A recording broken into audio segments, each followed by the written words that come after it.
porque tú eres el testimonio de amor. En Televisión Arquidiocesana transmitimos bendición.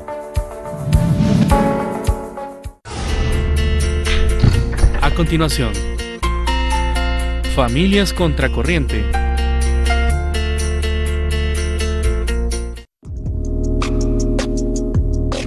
Los comentarios e imágenes emitidas por el siguiente programa son ajenos a Televisión Arquidiocesana y son responsabilidad de su autor.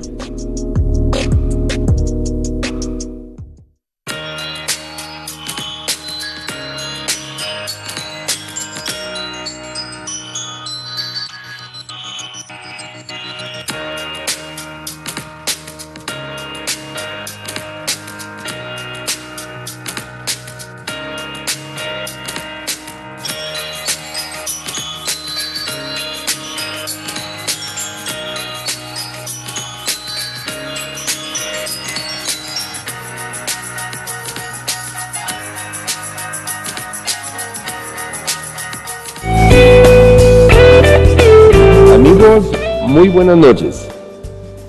Estamos en vivo el día de hoy, viernes, con el programa Familias Contracorrientes. Y el día de hoy traemos un tema interesante que esperamos que sea de su agrado. Queremos platicar sobre cuando la enfermedad se presenta en la familia, o en otras palabras, la salud y la enfermedad en la familia. Queremos presentarles el teléfono del canal, por si lo quieren anotar, 22 51 12 44, por si tuvieran alguna duda, alguna pregunta, alguna inquietud, y con mucho gusto se las vamos a contestar. Entonces, iniciamos con el programa, que esperamos que sea un programa de mucha bendición para todas las familias que nos están escuchando. Cuando estábamos platicando del tema sobre qué tema tocar sobre la enfermedad, pues se nos ocurrió agarrar este tema y quisiera compartir así brevemente el motivo por el cual yo he estado trabajando con tratamientos, cuidados paliativos, más que todo que tratamientos, cuidados paliativos. Hace muchos años, cuando tenía 12, 13 años, me recuerdo que acompañaba a mi mamá era enfermera, y la acompañé varias veces a asistir a algunos enfermos terminales, y en mis manos quedaron, les quería contar, en mis manos quedaron más de alguna persona fallecida.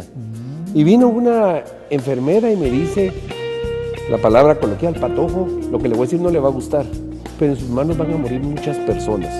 Obviamente no me gustó, me asusté, pero efectivamente pasó que como que en algún momento les di paz, tranquilidad a las personas. Pues como creyente yo decía, pues ese es un don de Dios. Pero me puse a estudiar psicología, me gradué de psicólogo, empiezo a visitar enfermos como psicólogo y me doy cuenta de cuántas personas en sus procesos de vida, y no vamos a hablar solo de enfermedades terminales, sino cuando una persona está enferma aparece toda su emocionalidad que va a generar conflicto, que genera tristeza, que genera dolor, que genera pérdidas, y esas situaciones vienen y agravan más las situaciones. Entonces yo dije, ¿esto qué será? Y de repente escucho una palabra famosa que es tanatología, que la palabra tanatología viene de Sigmund Freud, que él hablaba de la energía de muerte. La energía de vida era Eros y la energía de muerte Thanatos. Entonces dije yo, esto es interesante. Me gradué de psicólogo, sigo visitando enfermos, y de repente pues veo por ahí un estudio de coach tanatológico. Me certifico de coach tanatológico y empiezo a trabajar y veo que no es solo de atender personas. ¿Por qué les contaba esto, amigos? Porque así fue como yo me metí en este mundo tan interesante, que para muchos es muy duro, pero es interesante, y así conocí a uno de los invitados que lo voy a presentar, y este invitado conoció al otro invitado que también se los voy a presentar. Entonces, quiero presentarles inicialmente a Jorge Mario del Cid. Él es ingeniero y actualmente Jorge Mario está trabajando en el voluntariado de la Asociación Guatemalteca de Tanatología y Cuidados al Final de la Vida. Gracias, Jorge Mario, por venir. Y también contamos con la presencia del doctor Víctor Rolando Samayoa, quien es el director de unidad de INCAN de las unidades de cuidados paliativos. El doctor también está trabajando con esta fundación o esta asociación. Bienvenido, doctor. Gracias, licenciado. Muchas gracias por estar acá y esperemos que el tema sea bastante interesante. Hay mucho por platicar el día de hoy y esperemos que nos alcance el programa, porque creo que necesitaríamos como unos 10 programas para tocar sobre el tema. Pero vamos a empezar con lo básico, y así como yo les conté un poquito de mi experiencia, porque yo me inicié, tal vez me gustaría escucharlos. No sé quién de los dos quiera empezar. Bueno, así como pasó el rato, también en esta, yo inicié visitando enfermos, yendo a orar por enfermos a casas, incluso ahí fue donde nos conocimos con el Tuato. Íbamos 3 personas a visitar enfermos, y esto empezó a crecer, empezamos a ver mucha necesidad, y pues de repente dejé de hacerlo. Y hubo un llamado porque me empezaron a llamar para ir a visitar y a orar por enfermos que estaban en fase terminal. Y en ese momento descubrí cómo había un llamado, había una misión a través de la cual tenía que trabajar con este tipo de enfermos. Y bueno, descubriendo eso, entonces empecé a prepararme. Empecé a conocer, a profundizar lo que eran los cuidados paliativos. Empecé a ver que el ser humano es un ser integral, es multidimensional. Hablamos de cuerpo, alma y espíritu. Y me di cuenta que normalmente casi siempre le hemos delegado al médico esa parte que tiene que ver con la salud. Ya, mira, Jorge Mario, más o menos, ¿qué ha sido así como lo impactante que te ha sucedido, o cómo fue que viviste esta experiencia? Lo que más me movió a hacerlo fue ver la situación de abandono y de soledad en que se encuentran las personas que están padeciendo algún proceso de enfermedad. Bueno, lo vamos a seguir para más adelante. Ahora, doctor, cuénteme un poquito y ahí vamos a continuar con Jorge Mario. Bueno, en mi caso creo que el hecho de ver pacientes con enfermedades crónicas graves como médico internista, pues uno se enfrenta constantemente con la vida y la muerte, ¿no? Como todo médico. Después, bueno, nos empezamos a dar cuenta de que muchos pacientes lamentablemente llegan a una etapa terminal, ¿verdad? Como parte de la historia natural de la enfermedad, y necesitan un cuidado especial, necesitan un abordaje integral, un abordaje que, como dijo Jorge Mario, incluya la valoración de los síntomas físicos, pero también la valoración de sus necesidades emocionales, espirituales, el apoyo familiar. Y es así pues donde la especialidad de los cuidados paliativos pues intenta abordar al paciente en su conjunto cuando se enfrenta a una enfermedad grave o potencialmente mortal. Posteriormente pues empezamos a trabajar con estos pacientes específicamente en el área de cáncer, ¿verdad? Que es a lo que principalmente me dedico, y yo creo que ha sido un primer inicio muy importante en Guatemala, ¿verdad? Con el grupo que lideran acá, y que nos ha servido pues para ir impulsando en alguna medida los cuidados paliativos en el país. ¿Usted se recuerda la primera vez que le tuvo que decir a alguna persona que tenía cáncer? Sí, yo creo que era terminando la carrera de medicina, y lamentablemente nuestras escuelas de medicina no preparan a los estudiantes de pregrado para poderse enfrentar ante este dilema, licenciado, porque nos lanzan y usted tiene que ver qué hace y cómo le explica y cómo habla de pronóstico y cómo habla de fin de la vida, de cuidados y todo, pero lamentablemente esa es una brecha que no hemos podido solucionar, la falta de preparación para los estudiantes de medicina o estudiantes de psicología para poder abordar temas tan delicados como estos. Jorge Mario, que no estás en el mundo de la medicina, pero sí estás en el mundo de la tanatología, ¿has tenido que acompañar en algún momento a alguna persona cuando le dan una noticia de alguna enfermedad fuerte? Sí, mira, un común denominador, sobre todo para nosotros los latinos, es de que se nos olvida que el ser humano es relacional y muchas veces por querer hacerle un bien ocultamos la realidad. Es lo que llamamos la conspiración del silencio. O sea, lo hacemos con una intención que no es mala, pero le ocultamos muchas veces a la persona la noticia de la enfermedad que está padeciendo.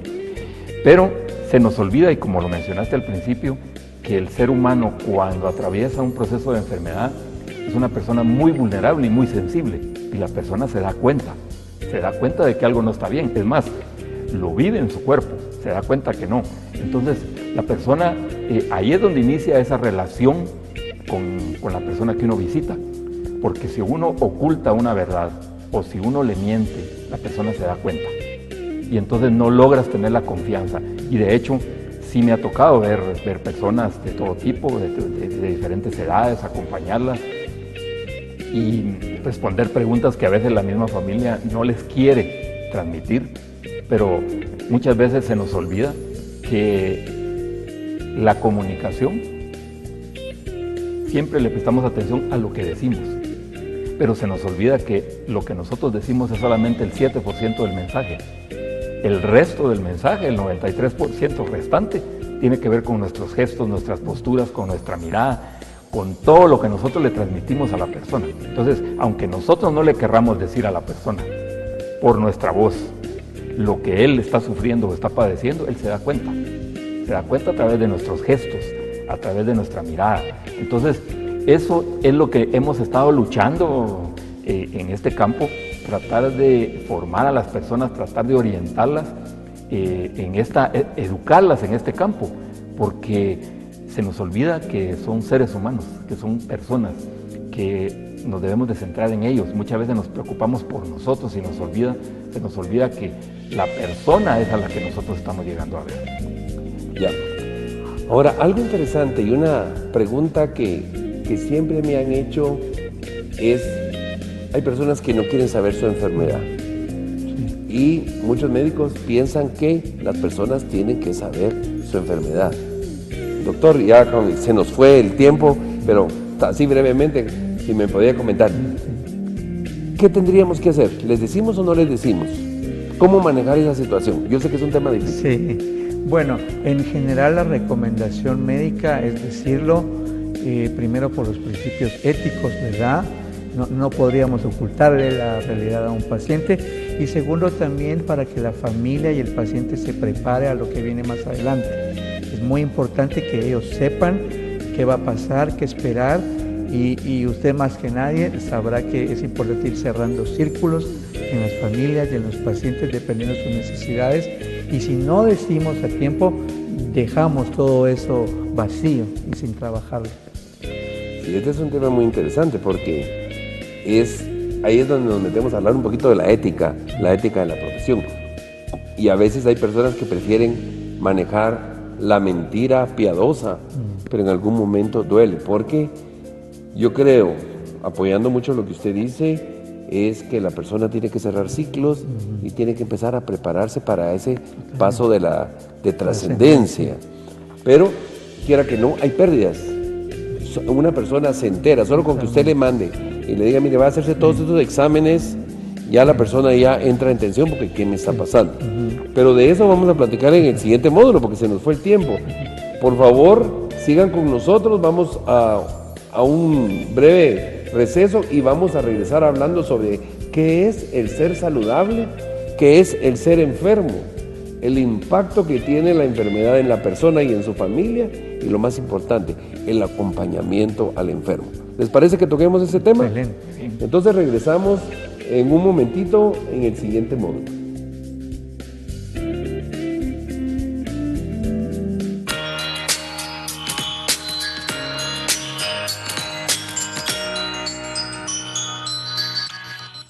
Con pasión.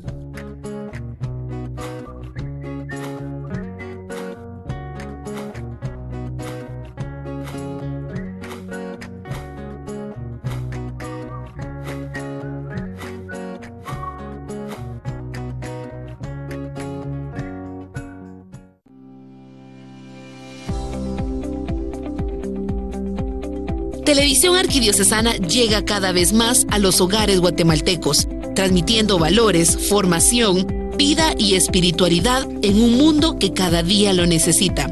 Para que esto se cumpla, necesitamos de tus oraciones y tu aporte económico. Abre tus brazos a la generosidad este lunes 1 de abril a las 18 horas. Acompáñanos junto al Padre Manuel Abad y juntos transmitamos bendición. Aporta tus donativos a través de nuestras cuentas bancarias. Ban Rural 3309 10 77 98 a nombre de Televisión Arquidiocesana. Banco Industrial 012-001513-1 a nombre de Televisión Arquidiocesana. Banco GIT Continental 18-000-9171-0 a nombre de TVA Canal 63. Transmisión especial de la procesión de Jesús Nazareno, Redentor del mundo, de la parroquia La Santísima Trinidad, Zona 3, Barrio El Gallito. Cuarto domingo de Cuaresma, 31 de marzo, a partir de las 18:35 horas. Televisión Arquidiocesana, transmitimos bendición.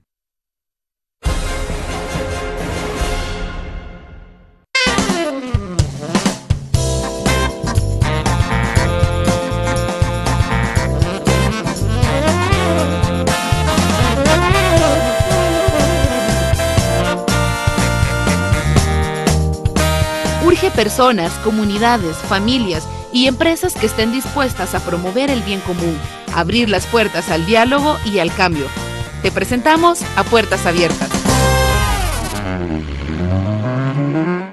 Transmisión especial de la procesión de Jesús Nazareno de la Rectoría de Santa Teresa, jornada de reconciliación. Tercer sábado de Cuaresma, 30 de marzo. A partir 17 horas. Televisión Arquidiocesana, transmitimos bendición.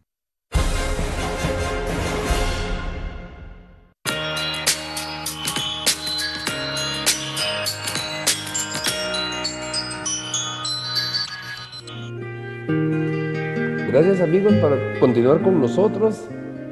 En la primera parte pues platicamos un poquito sobre los principios de esta tanatología y los tratamientos paliativos. Hoy vamos a hacer ya algunas preguntas, como les había dicho al final del segmento anterior. Entonces, quisiera preguntarles a los dos, ¿qué significa ser saludable? Bueno, yo creo que hay que considerar como tal al ser humano. El ser humano es tridimensional, es multidimensional.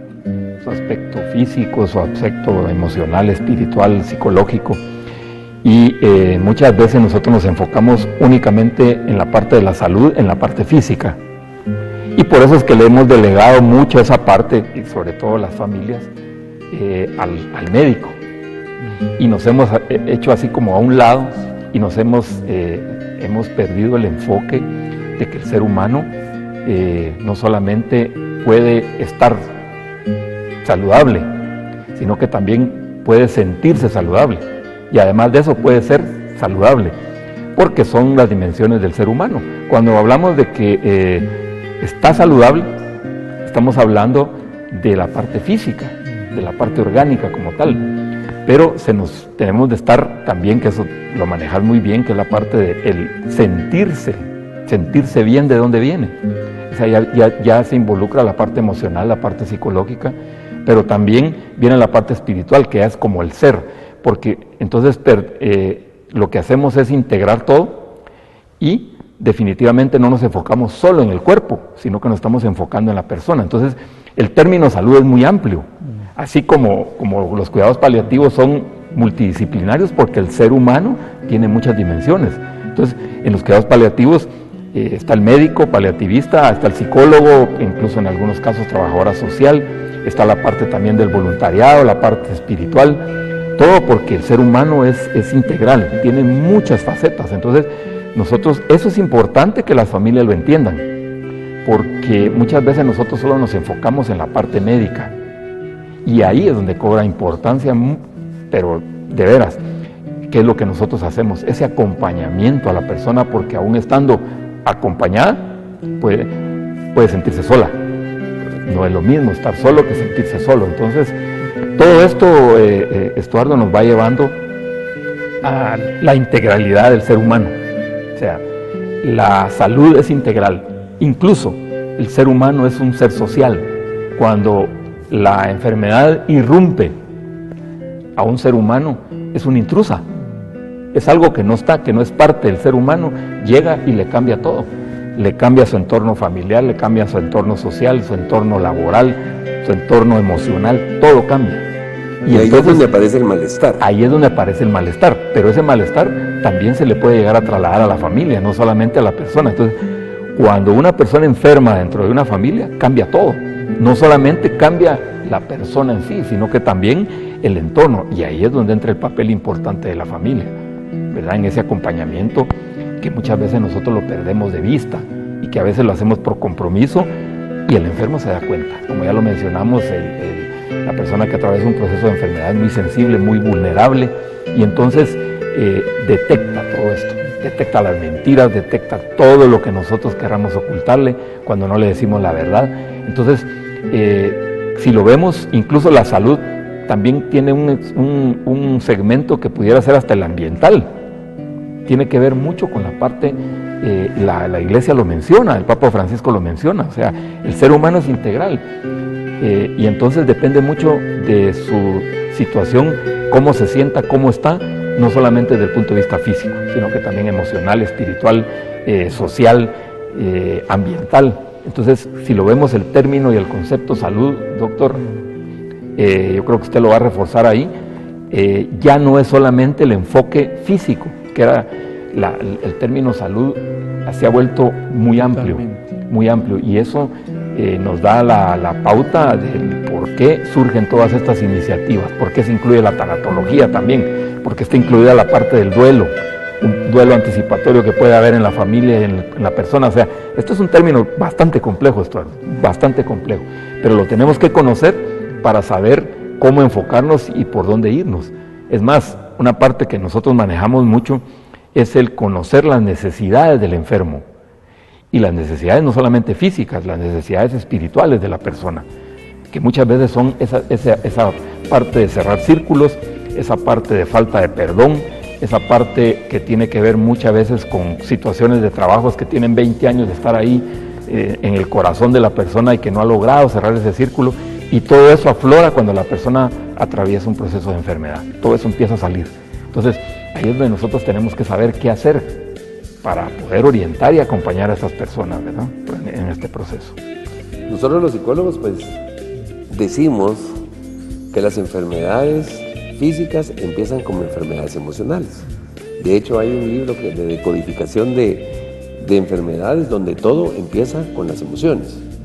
Y a veces las personas no logran manejar sus emociones y eso va a provocar las famosas enfermedades psicosomáticas como gastritis, colon irritable, úlcera o inclusive la alergia al gluten, etcétera, etcétera, etcétera. Cabal, ahorita que platicaba, se me vino a la mente, ayer platicaba yo con un chico que lo vi muy mal físicamente. Le digo, ¿tú qué tienes? Y me contó que tengo mucho trabajo. Siempre has tenido mucho trabajo. Tengo esto. Y me puso como 20 excusas, pero al fin le dije, pero estás viviendo una situación emocional. Sí, me dice, pero yo no voy a llorar. Entonces yo le vine y le hice el comentario, si no lloras por los ojos, otro órgano del cuerpo te va a llorar. Pero sí lo vi físico y ahí me terminó contando de que ya está haciendo exámenes y cosas por el estilo que le provocan enfermedad. Entonces, platicabas de la salud espiritual. Yo soy muy aficionado a Víctor Frank, donde Víctor Frank habla de que las personas tienen un sentido de vida. Y cuando ese sentido de vida se pierde, la persona sale del bienestar al malestar. Yo ya platiqué lo emocional. Ahora, es su término, doctor, en sí, la enfermedad. ¿Qué es ese ser saludable, el no tener enfermedad? ¿O qué provoca esa enfermedad ya como aspecto físico? Bueno, realmente en el campo de la medicina ha evolucionado mucho, muy de acuerdo con lo que nos ha dicho Jorge Mario, a diferencia de lo que se manejaba en los siglos anteriores, donde era el modelo donde todo era de tipo infeccioso, ¿no? Había un modelo donde decía, bueno, me enfermé porque me contaminé con esto, ¿no? Pero ese modelo ya es muy antiguo, entonces el modelo actual define que los factores ambientales, como bien mencionó Jorge Mario, también los factores de tipo psicosocial, definitivamente ahora están inmersos totalmente en el proceso salud-enfermedad. Y ahora está, entre comillas, ¿verdad? Porque no debería ser así, pero también las necesidades espirituales como parte del deterioro de la integralidad del paciente. Y usted no me dejará mentir con esto de la tan conocida pirámide de Maslow, por ejemplo, donde vemos las necesidades que tiene el ser humano. Por ahí ahora se están viendo muchas escalas de calidad de vida, por ejemplo, también, ¿verdad? Donde vemos que, bueno, el paciente está bien, pero probablemente su calidad de vida sea mala, ¿no? Entonces, la idea es ir integrando todo esto y tratar que el paciente o la persona de alguna manera esté lo mejor posible integralmente y no solo ver a la enfermedad como una ausencia de algo, como un proceso infeccioso, sino que involucra más aspectos. Entonces casi que me dio la definición de la enfermedad. Ahora, sí. Una persona enferma se siente traicionada por su cuerpo, se siente traicionada por su mente, se siente traicionada por sus emociones y en algún momento se siente incomprendido y a veces hasta olvidado. Porque el hecho de que uno se enferma, entra la pérdida y vienen todos los prejuicios y creencias que yo voy a ser un estorbo, que yo voy a hacer lo otro. Y hay personas que ocultan su enfermedad, aunque sea una enfermedad breve. ¿Qué hacemos al respecto? Bueno, yo creo que ahí lo que usted está mencionando es mucho porque en la sociedad actual se ha perdido el concepto de la vulnerabilidad que el ser humano tiene, ¿no? Y de la finitud que también tiene el ser humano. Entonces, ya las personas no pueden enfermarse, no pueden morirse, no pueden envejecer, ¿no?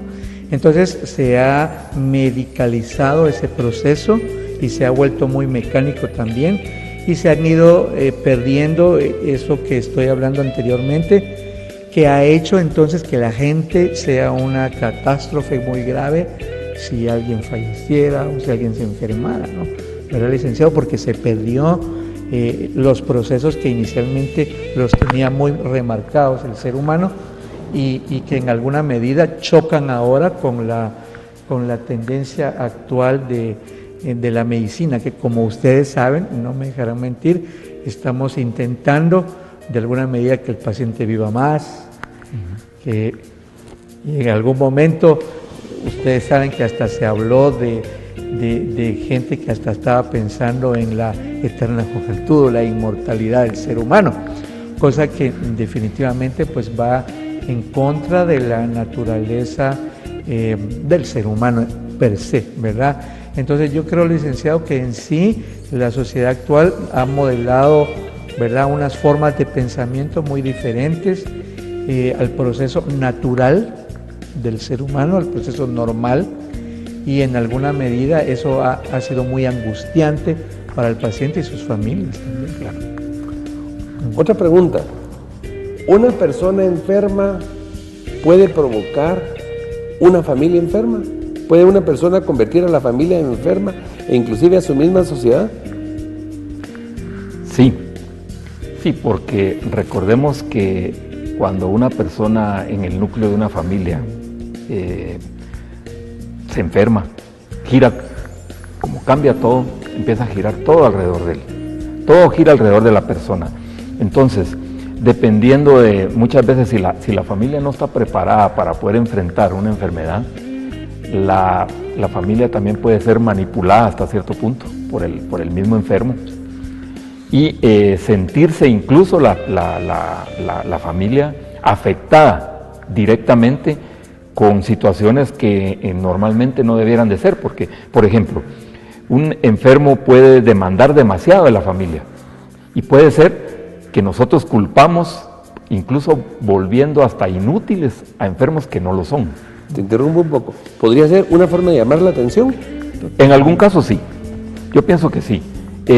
Mira, a veces nosotros con el ánimo de querer ayudar a la persona que está padeciendo una enfermedad, los volvemos inútiles, cuando probablemente la enfermedad permite que todavía hagan algunas cosas. Entonces debemos de tratar de cuidar y guardar ese balance, porque no se trata de hacerlo todo, tampoco vamos a hacer y nos vamos a ir a los extremos de que si la persona lo necesita, no lo vamos a hacer, pero definitivamente a veces nos manipulan y nosotros caemos en esa manipulación y nosotros mismos la provocamos, porque por quererle hacer un bien a la persona le hacemos un mal. Por ejemplo, la persona podría levantarse a hacer algo y nosotros no dejamos que lo haga. Nosotros impedimos muchas veces que las personas, eso es como empoderar a la persona dentro de su misma enfermedad, pero empoderarla en el sentido de que ella pueda tomar sus decisiones, que ella incluso pueda actuar en algunas circunstancias, que lo puede hacer, y nosotros muchas veces se lo impedimos. Entonces, nosotros nos estamos confabulando con la misma enfermedad y muchas veces las personas llegan a un agotamiento, pero verdaderamente físico tremendo, que es el famoso síndrome de burnout, o sea, cuando la persona se quema totalmente porque no aguanta el ritmo, porque probablemente, o sea, hay casos, pero en conclusión lo que mencionaba, sí, la familia puede incluso enfermarse alrededor del mismo enfermo, ¿verdad? Tal vez no de la misma enfermedad, pero sí de otro tipo de síntomas que son provocados por la enfermedad de la persona querida, ¿verdad? En psicología yo le diría un chantaje sentimental. Bueno, sí. Podría ser. Podría ser. Doctor, y también ya nos vamos con el segundo módulo que está terminando. La persona cuando se enferma, automáticamente baja su autoestima, pierde su autoestima, pierde sus defensas y eso le provoca más enfermedad. Sí, porque como hablamos anteriormente, el ser humano pues es multidimensional y definitivamente ustedes saben bien, hay pérdida de roles, ¿no? Que es muy importante. Las pérdidas ahora se habla mucho del distrés financiero, ¿no? Como parte del mismo proceso que empeora la circunstancia de la enfermedad del paciente. También la pérdida que hay de la autoestima, cuando voy a poner un ejemplo de las pacientes que van a quimioterapia, por ejemplo, y pierden su cabello, ¿no? O los pacientes que son operados, hombres, y que en alguna medida pudieran ellos preocuparse de tener algún trastorno hormonal. Entonces, básicamente, sí hay muchas pérdidas y que definitivamente deben ser abordadas, ¿no? Porque no solo es el síntoma físico, sino también toda la sobrecarga y el estrés que lleva lidiar con la enfermedad. Definitivamente que sí. Porque Mario, dijiste algo interesante y sobre eso vamos a hablar en el siguiente segmento. ¿Cómo prepararnos nosotros para la enfermedad o cómo nos preparamos para el enfermo? Que creo que es un punto. El otro punto también que podríamos platicar, que me estaban diciendo que querían que preguntara, porque por ahí me mandaron un mensajito que viéramos, es: ¿la persona se siente un obstáculo o un estorbo cuando está enfermo? Pero eso lo vamos a platicar en el siguiente segmento. Amigos, el tema está muy interesante. ¿Se recuerdan de nuestro teléfono 22 51 12 44 por si tuvieran alguna inquietud? Estamos terminando este segundo segmento y por favor espérense porque vamos al desenlace final de nuestro tema del día de hoy, cuando la enfermedad se presenta en la familia. Parece ser que tenemos una llamada antes de que cortemos el segmento. Por favor, oigamos.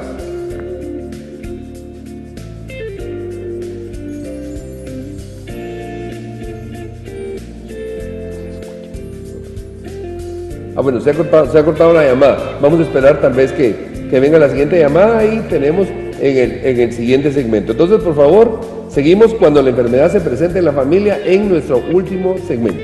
Regresamos.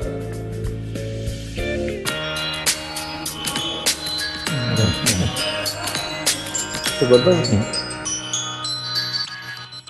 Transmisión especial de la procesión de Jesús Nazareno de la Rectoría de Santa Teresa, jornada de reconciliación. Tercer sábado de Cuaresma, 30 de marzo, a partir 17 horas.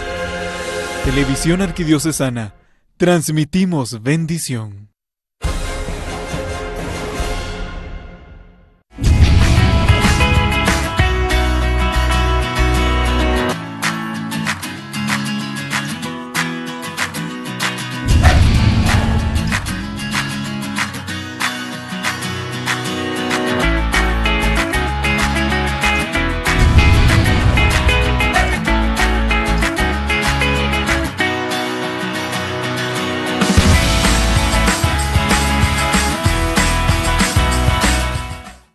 Transmisión especial de la procesión de Jesús Nazareno, Redentor del mundo, de la parroquia La Santísima Trinidad, Zona 3, Barrio El Gallito.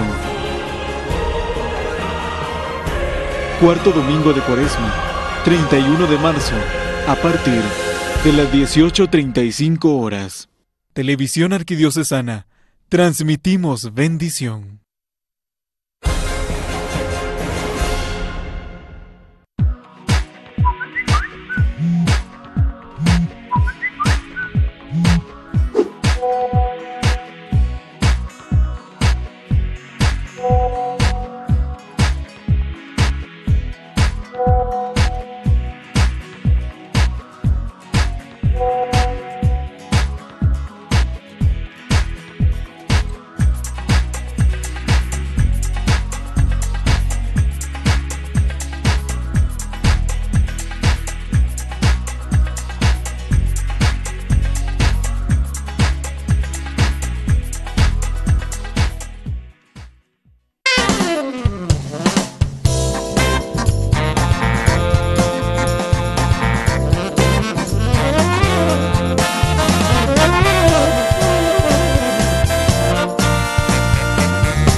Cada persona enfrenta grandes retos en el mundo de hoy.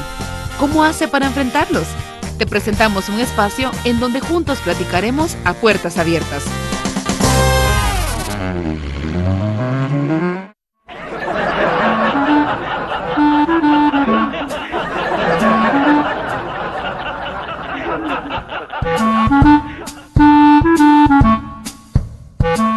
Vivir con alegría es lo más importante para ser feliz. Goza cada uno de los momentos especiales que se presentan en tu vida. Alégrate por los logros de los demás. Mira el lado positivo a las situaciones. Valora las cosas bellas que la vida te brinda. Recuerda que haces consistir la santidad en estar alegre. Que aprovecharon para salir del convento un rato y dar un paseíto.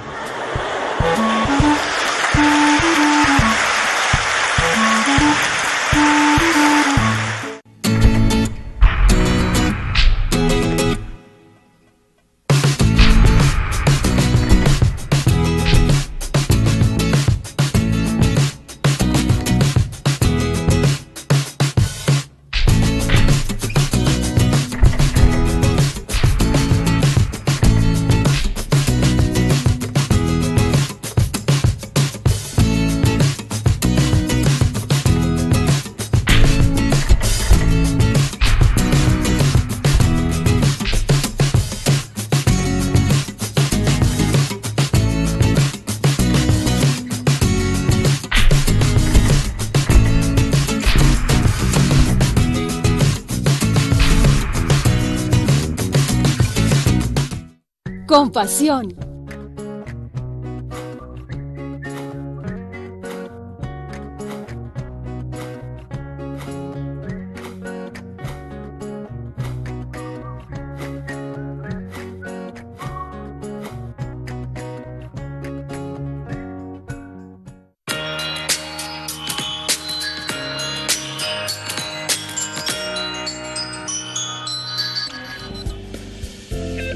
Muchas gracias, amigos, por continuar con nosotros en el programa Familias Contracorriente. Me acaban de pasar la pregunta que se había hecho al aire. Interesante esa pregunta, y vino una segunda pregunta después. La primera pregunta que nos dicen es: ¿quién cuida al cuidador? A veces pasa que una persona se dedica a cuidar a un enfermo y todo el mundo va a visitar al enfermo, pero el enfermero, pongámosle el nombre de la persona que se tomó a cargo de cuidar a la persona, ¿qué pasa? Porque esa persona también se enferma, porque en términos así expresivos, como que chupa toda la emocionalidad, o como dirían los patojos, dejan todas las vibras negativas en la casa, porque todo el mundo llega a ver al enfermo triste, enojado y todo, y dejaron la tristeza, el enojo en la casa. Y la persona que está cuidando se carga de esa emocionalidad. ¿Qué hacemos ahí? ¿Quién cuida al cuidador? Y ahí está el trabajo de la tanatología, que ahí creo que es donde va a entrar nuestra Asociación Guatemalteca de Tanatología y Cuidados al Final de la Vida. Así es. Bueno, en primer lugar, la persona tiene que ser consciente que también es un ser humano, que tiene sus límites, que definitivamente no puede con todo. ¿Estás hablando del enfermo o del cuidador? No, del cuidador. Del cuidador. Porque muchas veces nos preguntan, bueno, pero ¿y quién cuida al cuidador? ¿Quién cuida al cuidador?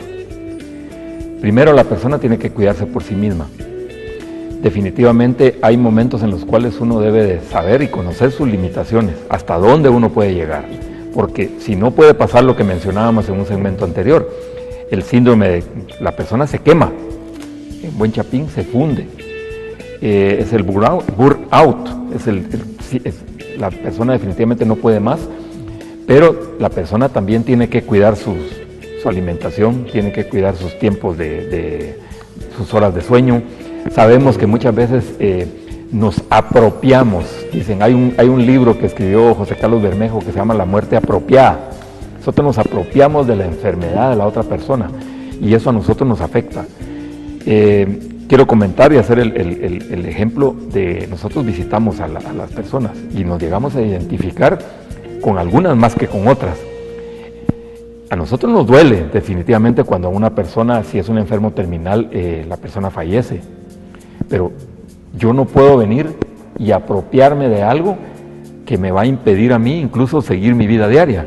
O sea, con esto no quiero decir que no me importe, que no me interesa, que sea insensible, no. Pero definitivamente tengo que aprender a manejar todo ese tipo de situaciones y ese tipo de emociones, porque si no, con este trabajo que nosotros hacemos, que esta visita, imagínate, con la primera persona que nosotros fuéramos a visitar, ya no podríamos seguir haciendo nada. Entonces, lo primero es que la persona debe cuidarse por sí misma. Cuando son familiares, tienen que tratar de que hayan otras personas involucradas, que hayan turnos rotativos, ya las personas se organizan alrededor de la persona enferma. Cuando es personal de enfermería, que digámosle, no es parte de la familia, también tienen que tener ese cuidado de tener turnos rotativos para no estarse quemando. Definitivamente la persona tiene que cuidarse por sí misma al principio, ¿verdad? Definitivamente es el primer principio. De eso también, dependiendo del tipo de cuidado que hagamos, en el caso, por ejemplo, en el nuestro, que es la parte espiritual, tú no puedes visitar a alguien para darle un acompañamiento espiritual si espiritualmente no estás bien. O sea, ese es un principio básico.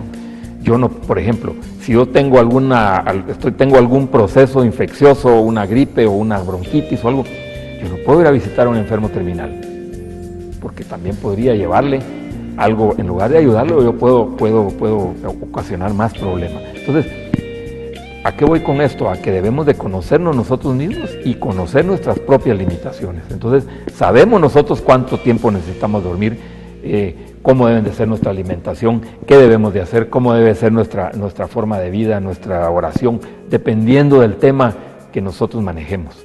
Pero definitivamente, para eso nosotros también tenemos que recibir educación, ¿verdad, doctor? O sea, tenemos que educarnos en esa parte, nos tienen que compartir, nos tienen que informar, nos tienen que enseñar a cómo hacerlo. Porque muchas veces nosotros cometemos muchísimos errores, pero no lo hacemos voluntariamente, pero es porque no sabemos cómo hacerlo, no sabemos cómo comportarnos. nos apropiamos de esto, como les digo, de situaciones que no son nuestras. Imagínate, visitas a 10 personas y te cargas con lo de cada persona, vas a tronar, te vas a fundir. Entonces, definitivamente, tienes que aprender, y también, el término que se usa mucho, desaprender muchas cosas. Entonces, yo creo que eso es importante. De acuerdo. Y otra pregunta que nos hacen, que fue la pregunta que se fue también del aire, es, hay personas que no les gusta o no quieren ir a visitar a sus enfermos. ¿Y qué es lo que pasa? Una persona me decía, la persona que llamaba, es que yo me pongo triste solo de pensar que esa persona está enferma. Entonces, interpretando, la persona va a ir a visitar a un enfermo y lo va a tratar como enfermo. Doctor, ¿qué se tendría que hacer ahí? Porque, sobre todo los jóvenes, que no están preparados porque tienen pánico a la muerte o le tienen pánico a la enfermedad porque piensan que nunca les va a tocar. Entonces ellos huyen de esa situación de dolor, que yo lo diría a nivel de logoterapia, de esa falta de sentido de vida. Y entonces no quieren asistir. ¿Qué hay que hacer ahí? Bueno, yo creo que tiene mucho que ver con lo que usted mencionó, el hecho del tabú que hay hacia los procesos de enfermedad y muerte, que definitivamente eso hace que la cosa se complique más, porque desde el punto de vista psicológico, usted sabe bien que muchos pudieran estar reflejando en el enfermo lo que ellos están llevando en ese momento, o tienen un temor de algo que les pudiera pasar a futuro. Yo creo que ahí habría que explorar muy bien, con el apoyo del personal de psicología o el personal de un equipo en cuidados paliativos, que se pudiera dedicar un poco para ver por qué es que esa persona no desea tener contacto con él, porque pudiera tener algo de base desde el punto de vista emocional que no le permita dar un adecuado acompañamiento. Claro que no todas las personas van a tener la habilidad para hacerlo todo el tiempo, ¿verdad? Pero yo sí creo de que tiene que ver mucho por los tabús que han impuesto la sociedad actual, el hecho de no... Recordemos que en la antigüedad, pues la mayoría de pacientes con enfermedades graves eran cuidados por sus familiares. Ellos mismos eran los que estaban al lado, a la cama de los pacientes la mayor parte del tiempo. Si vamos con la historia de los cuidados paliativos, por ejemplo, vemos que los mismos órdenes religiosas se dedicaban a la atención de estos pacientes. Entonces, no era mal visto, sino que formaba parte de la cultura en general la atención con estos pacientes, a diferencia de lo que se ve actualmente, que la gran mayoría pues prefiere rehuir y no asumir el rol que debería de llevar como apoyo al paciente. Pero yo le apostaría mucho a los equipos de cuidados paliativos para que ellos asesoren, orienten a la familia, al paciente, al entorno familiar, específicamente el psicólogo, el equipo de cuidados paliativos, para que pueda manejar la dinámica familiar y pueda disminuir el sufrimiento que pueda derivar de esta situación. Doctor, me hacen una pregunta por acá. Hemos dicho varias veces la palabra cuidados paliativos. ¿Qué es cuidados paliativos? Bueno, los cuidados paliativos es una rama de la medicina que se encarga de la atención a los pacientes que tienen enfermedades graves o que potencialmente sean mortales, ¿verdad? Está conformado por un equipo multidisciplinario donde hay médicos, psicólogos, soporte espiritual, trabajadores sociales, capellanes, ¿verdad? Y lo que intentan hacer es disminuir el sufrimiento y mejorar la calidad de vida de los pacientes. Básicamente eso son cuidados paliativos. Gracias. En mi experiencia, cuando yo he visitado enfermos, a veces no son terminales y a veces sí son terminales. Me he encontrado con 4 experiencias que se las quiero compartir. Yo creo que con Jorge Mario ya lo he platicado alguna vez y quisiera escuchar sus comentarios. A veces llega uno y uno se da cuenta que el enfermo ya se quiere morir y no le toca morirse. A veces también pasa de que el enfermo no se quiere morir y sí le toca morirse. El tercer caso es que al enfermo no le toca morirse, pero la familia ya se cansó y la familia quiere que se muera. Y a veces pasa también que el enfermo le toca morirse, pero la familia lo retiene y no quiere que se muera. Y son como las 4 situaciones. Sí. Y pasa que un hijo o un familiar quiere que se muera, el otro no quiere, y entra ese conflicto, porque también ante una situación que estamos viviendo de estos cuidados paliativos, hay gasto económico, hay gasto social, hay gasto espiritual, hay gasto de todo tipo, y entran los conflictos. ¿Qué hacemos ahí? Porque a mí me ha tocado ir a hacer soporte psicológico y termino haciendo soporte espiritual. Entonces yo a veces les pregunto, bueno, ¿y ustedes qué quieren? Sí, claro. ¿Qué hacemos ahí? Sí, bueno, yo creo que es una muy buena pregunta. Realmente lo ideal sería tener voluntades anticipadas. Yo sé que ¿qué es eso? Bueno, voluntades anticipadas es un término que define que cuando estamos sanos y cuando estamos en nuestro pleno juicio, podamos decidir a futuro, por ejemplo, si quiero ir a un intensivo o no quiero ir, si quiero que me cuiden en casa o que me cuiden en el hospital, si quiero ventilación mecánica o no quiero ventilación mecánica. Entonces, muchos de todos esos problemas que usted nos pone y que los vemos diariamente, yo creo que podían ser resueltos si en nuestro sistema de salud y en nuestro sistema legal, como otros países ya lo tienen, pudiéramos tener voluntades anticipadas, ¿verdad, licenciado? Donde usted plasme qué quiere, con quién quiere, cómo lo quiere, qué tipo de atención quiere. Entonces eso evitaría mucho entrar en todo este conflicto que empeora la salud del paciente, porque entonces los hijos, digamos, de este paciente hipotético que usted nos menciona, ya sabrían la voluntad del enfermo, ya sabrían qué hacer, las directrices, por dónde irse. Y yo creo que podrían minimizar mucho el conflicto familiar si hubieran voluntades anticipadas. Otra pregunta. A veces dicen, y esas son como creencias, que una persona está muy mal, pero no puede descansar, no puede fallecer, porque dice que tiene algo pendiente. ¿Han oído usted esa frase? A usted como médico se lo han dicho. Sí, a vos te lo han dicho porque yo lo he oído, y a mí como psicólogo me lo han dicho. ¿Cómo cerrar esos pendientes? O en otras palabras, ¿cómo soltar al enfermo? Yo creo, Estuardo, que la experiencia nos ha ido mostrando que debemos de prestarle atención a lo que el enfermo necesita, a lo que la persona necesita, cuáles son sus necesidades. Porque, ¿y se lo pregunto al enfermo? Fíjate que una de los principales, digamos, la base del acompañamiento a una persona que se encuentra padeciendo un proceso de enfermedad es la escucha. Nosotros, cuando visitamos a algún paciente, regularmente nos dedicamos a hablar nosotros, no a escuchar al paciente, no tener una presencia plena, no tener una presencia incondicional.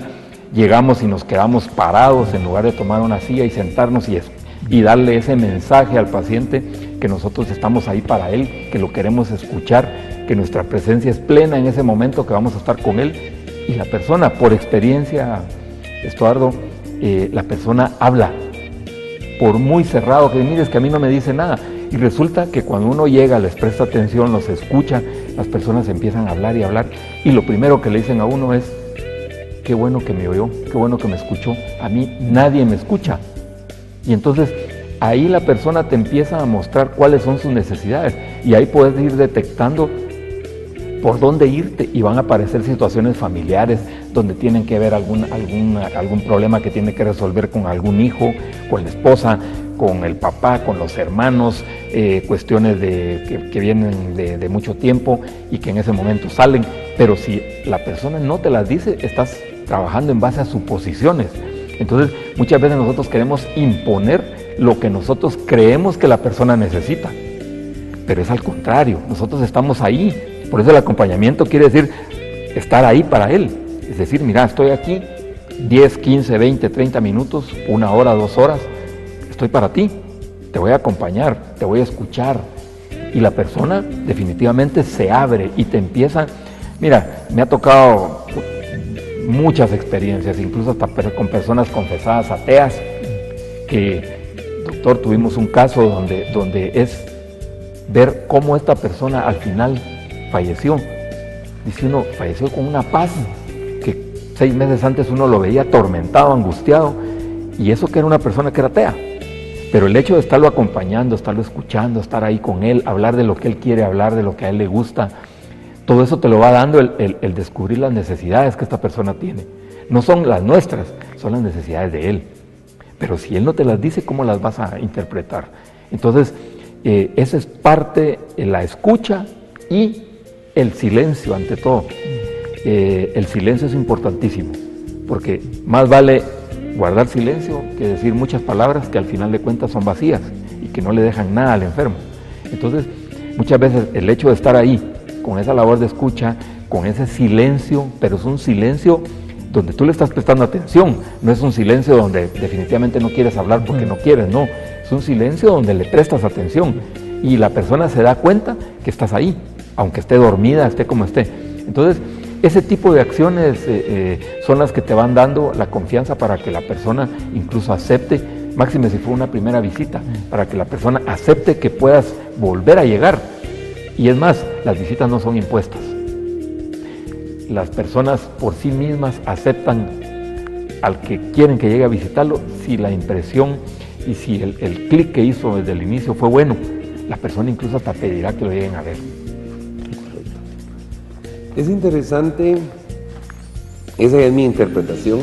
Hay personas que dicen, ya murió, y otros dicen, ya descansó. Yo lo veo, cuando se dice ya descansó, es como que se vio que esa muerte fue el culmen de su vida, como que el triunfo. En cambio, el ya murió, lo siento como una actitud derrotista. Esa es mi impresión. ¿Qué piensan ustedes al respecto? Bueno, nosotros en cuidados paliativos manejamos el concepto de trascendencia, ¿verdad? La trascendencia. Sí, porque pues no, la muerte no debe ser vista como un proceso final, sino como un proceso de trascendencia, y más a la hora de hablar de los aspectos espirituales, ¿verdad? Que conllevan más fortaleza en esa creencia. Pero independientemente de eso, y como bien mencionó Jorge Mario, algunas personas que no profesan ninguna religión, por ejemplo, también pudiéramos abordarlos desde el punto de vista de la trascendencia para ellos, como un nivel de realización del ser humano, ¿no? Finalmente terminar con una realización suprema de trascendencia y que en alguna medida yo creo que hace que la muerte no sea vista como un proceso final, que es como deberíamos de educar a la población de verla. Miren, el tema ha sido fabuloso, interesante, me quedan como 60,000 preguntas, pero ya en un minuto no lo vamos a poder hacer, ya casi lo estamos terminando. Pues ya para finalizar, yo quisiera compartir un testimonio en el que Jorge Mario participó. Mi mamá falleció hace 2 años, estuvo malita, los últimos 6 meses fue muy duro. Una semana antes de que ella falleciera, yo vengo y platico con ella y le digo, mire, usted está muy malita y tiene que tomar una decisión. Me dice, yo no me quiero morir, me dice. Si yo tampoco quiero que se muera, pero yo no quiero que sufra. ¿Usted qué quiere? ¿Quiere seguir sufriendo? No, me dice. Solo se le salieron las lágrimas. 3 días después invito a Jorge Mario a que llegue a la casa. Y Jorge Mario pues viene y platica con ella. Ya estaba inconsciente, casi no te escuchó. Pero sí fue una experiencia de Dios que tuvimos ahí. ¿Te recordás? Ahí apareció la presencia de la Virgen de Satanús, a quien desde ese entonces pues yo le tengo cierta devoción. Fue impresionante. Creo que fue un cambio espiritual o una trascendencia espiritual también para mi hermana. Para mí también fue fabuloso y mi mamá descansó rico. Y yo creo que esas experiencias que hemos tenido nosotros, los que hemos acompañado, ha sido gratificante para salir adelante. Gracias, Jorge Mario, por ese apoyo en esos momentos. Y también, doctor, muchas gracias por todo esto. Amigos, ya estamos terminando el programa. Nos quedaron muchas cosas por platicar y aquí estoy comprometiendo a Jorge Mario y también a Víctor Samayoa para que hagamos un nuevo programa. Y primero Dios lo haremos después de que finalice la Semana Santa. Amigos, les queremos agradecer su presencia en Familias Contracorrientes. Los queremos invitar para que sigan con nosotros, pongan los mensajes. También tenemos en la página de Facebook Familias Contracorrientes, podrían buscarlos, pongan los mensajes, qué les gustaría que habláramos, de qué les gustaría alguna temática en especial, pongan los likes o también pongan no nos gusta para que nosotros podamos estar trabajando con ustedes. Que tengan una bendecida noche, un bendecido fin de semana y éxitos siempre. Gracias amigos por estar con nosotros nuevamente en Familias Contracorrientes. Hasta pronto.